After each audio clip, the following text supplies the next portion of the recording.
Growth in Baltimore County's population has been at a standstill for the last 7 years. Now one development company is hoping its plans for the Lutherville Station will change that. WMAR 2 News' Janae Wright heard from developers and state leaders about where the project stands. For the last 7 years, developers of the Lutherville Station have been working to push this project forward. Now state leaders are gathering to help make that happen despite a setback from the Baltimore County Council.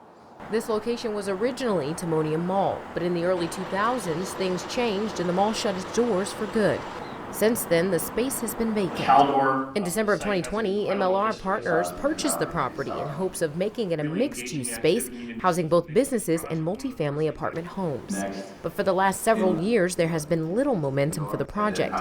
Now Maryland state leaders are hoping to push the project forward. We need to be looking big picture about, if you step outside of this building, what you'll see is an empty mall, an empty parking lot. You'll look at a property that is not giving back to this community, not culturally, not economically, not in terms of tax revenue, and what could be done better. The proposed development would include 560 apartments, a mix of retail and office spaces, restaurants, and a gathering space. The vision of this project is such a no-brainer, and to say no to this vision would be doing an injustice, we think, to the future of what this should be. But many people in the county think the number of apartments is too high. And the county council agreed, so it changed the zoning, which only allows for 16 units per acre.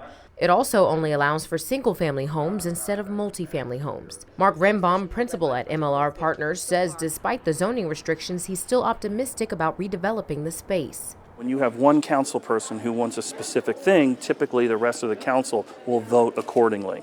And so the question is, does the entire council necessarily feel that way about downzoning? I don't know. And Jake Day says this project is vital because there simply aren't enough places for families to live, not only in the county, but in the entire state. In many ways, this is ground zero for transit-oriented development, which makes it ground zero for the conversation about the housing shortage that we have in the state of Maryland. Now developers are waiting to see what new legislation comes out of the Maryland General Assembly. Janae Wright, WMAR 2 News.